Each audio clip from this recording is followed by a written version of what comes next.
Hello, everyone. Welcome back to another edition of FSI's NFL DFS Picks. It is week 10. We have made it this far into the season without getting shut down. Let's cross our fingers and knock on wood that we do not get overruled with these COVID cases popping up all over the country. So, as always, stay safe, and hopefully our NFL players do too, so we have something to watch on Sundays. This Sunday we have a pretty fun slate ahead. We got a lot of 4 o'clock games.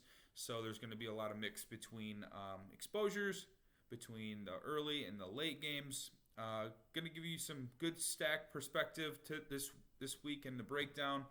Some QB and wide receiver stacks that I like, a couple of running backs, and how to round out your roster with tight ends and defenses.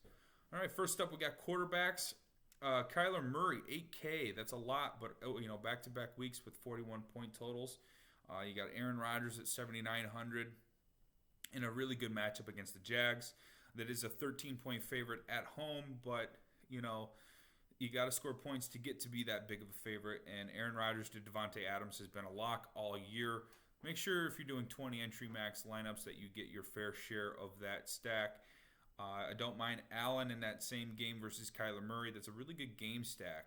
You can go both sides of that stack, and you can run it back with, a couple other receivers and running backs for both teams. Arizona has, Christian Kirk. You got DeAndre Hopkins. You can run maybe just, a little Chase Edmonds if Kenyon Drake is out. And then on the other side, you got Allen, Diggs, and Beasley. I really do like Beasley a lot.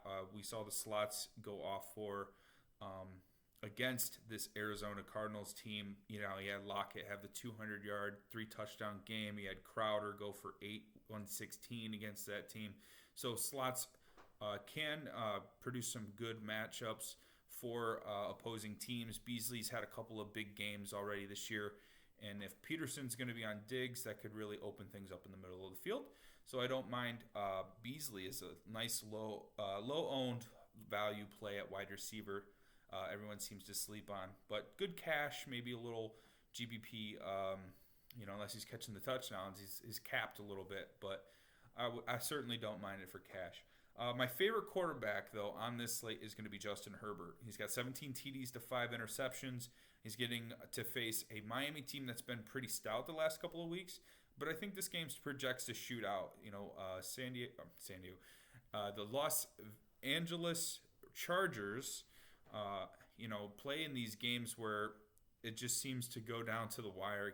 They get a lot of 2-minute drill passing situations, and regardless of how good one team is, when you're running 6 to 7 pass plays in no huddle offense, you're going to produce fantasy production. And I like Justin Herbert for that reason, because he's going to be in a game where it's going to be back and forth, squaring off against Miami and Tua. Miami has been really susceptible to giving up rushing yards from quarterbacks. They rank, I believe, first or second in rushing yards against. And Herbert, averaging 37 rushing yards a game, not afraid to get out of the pocket and scramble. I think that increases his upside, at a discounted price compared to Murray, Rodgers, and Allen, as he is only 6,600. So I love the rookie. I think he's a QB1 in this league, and I'm going to be playing quite a bit of him in my lineups. I don't mind Goff either at 65, solely because I really love the receivers in that matchup for the Rams. You got Kupp at 6,900 and Woods at 66. I do like Woods over Kupp if I'm going to play one. But generally against Seattle, I like to run the whole stack and then run it back with Metcalf or a Lockett. And then if I'm running, Russell Wilson with Metcalf and Lockett, I can run it back with just Woods. I think those are my preferred routes in that game. I think I'd stay away from the running back situations in both of those games. They got the committee and the Rams, and I'm not really sure who's playing for the Seahawks at running back, but DJ Dallas would provide some decent value option in case both Carson and Hyde are out. I certainly don't mind it. And then we have Wentz at 5,900. He put up that massive game against the Giants a couple weeks ago. I don't think he runs that back the same way. But just something to make note of. And Tua, he had 22 points in what looks like a ceiling game. low 200 yards with maybe a couple of touchdowns. Maybe he runs one in, but I think that's a decent, cash option if you wanted to pay up at receivers and running backs. But maybe we can find some value so we don't have to do that. We could play the best quarterbacks. Running into running backs as we close that out, I'm going to give you my favorite play of the slate, and that is Aaron Jones. If you watched and saw the last Green Bay game last Thursday against San Francisco, Jones looked really good. His injury does not look like it's going to be a problem. He did handle the ball 20 times in that game, and I think he's going to get RB1 touches against Jacksonville. Hopefully they don't get up too quick, too fast, and they pull him. But I do believe, with Jacksonville giving up 4.6 yards a carry, 10th most in catches and receiving yards, and we have seen Aaron Jones, dominate both sides of the running back production for the Packers this year, and I think Aaron Jones is going to get a massive game against this Jacksonville Jaguars team and a 13-point total at home. I know it's going to be cold if it isn't, but Aaron Jones is going to be is a great play on the slate. My preferred cash option, although you can't go wrong with someone like Kamara, even if he is in a not so good matchup with a lot of weapons back in New Orleans. I would prefer Aaron Jones. Value play, I'm going to go with J.D. McKissick at 4,900. This is like a DK only play because his touchdowns are really limited. But this is a running back that's averaged almost 8 targets a game for the Washington Redskins this year. He's only had a couple of duds in where Gibson's had massive games, but I don't see Washington really pulverizing Detroit. I think this game stays close, and I think Detroit actually can have a decent game running it back on the other side against Washington. Stafford with Hawkinson, Marvin Jones, and the weapons that he has. It's weird. This game's weird. It looks like it could be a blow-up shootout, or it could be one of those games where defense scores. I just think some type of fantasy production from this game is going to be GPP altering. And I like McKissick because he's outsnapped Gibson in 3 straight games. He's 4th in catches and leads his team in targets. So give me a little J.D. McKissick as a GPP play at 4,900. Yes, as I talked about with receivers before, the Rams, you have Kupp and Woods. I do like Chargers, Keenan Allen, and Mike Williams to go with Justin Herbert, as mentioned before. And I don't mind a low-owned Burrow, Higgins, and Boyd stack versus Pittsburgh, and then running it back with maybe a Juju Smith-Schuster or Deontay Johnson on the other side, maybe just James Conner. I know Big Ben is still in COVID protocols and everything, but he is expected to play on Sunday. That game's sneaky shootout style.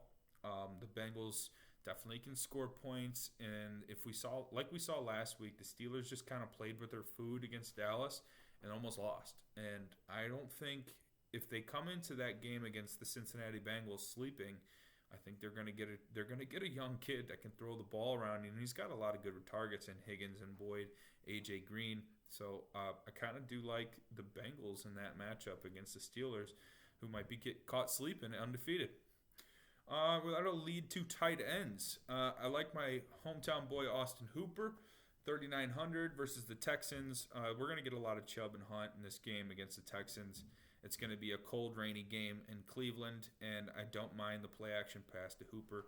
Hopefully we can spike a touchdown with one of those 50-yard games and really give us some upside, maybe 15 to 20. That would be, as much as you could ask for at 3,900. But before he got his appendectomy, he had 3 straight games over 10. And I guess that's what I'm asking for under 4K at tight end. I don't need the whole world. I just need some consistency, and I think Hooper will provide that from the tight end position under 4K. All right. That'll lead to defenses. As I mentioned in that Detroit-Washington game, I just feel like there's some kind of GPP-altering production going to come from, whatever kind of game script that is going to be between, the passing games. I don't think the running games are going to be much of a factor, but I like Detroit's defense. What Alex Smith has been giving up a ton of sacks. He has no mobility since his leg injury. He threw 3 picks last game. He looks like a turnover machine, a sack machine. So I will be loading up on Detroit at 2-6. Even if I do play Mckissick, for the PPR production, I think Detroit has the probability to score turnovers and sacks and touchdowns, regardless of whatever points they may give up. And I don't mind the Saints going up against the San Francisco 49ers, who look just completely depleted. Mullins, and I think they're going to get some guys back, and that might benefit. But the Saints defense is looking really good right now, so it might not matter with Mullins at QB. So that'll wrap it up for this week's edition of NFL DFS Picks for Week 10.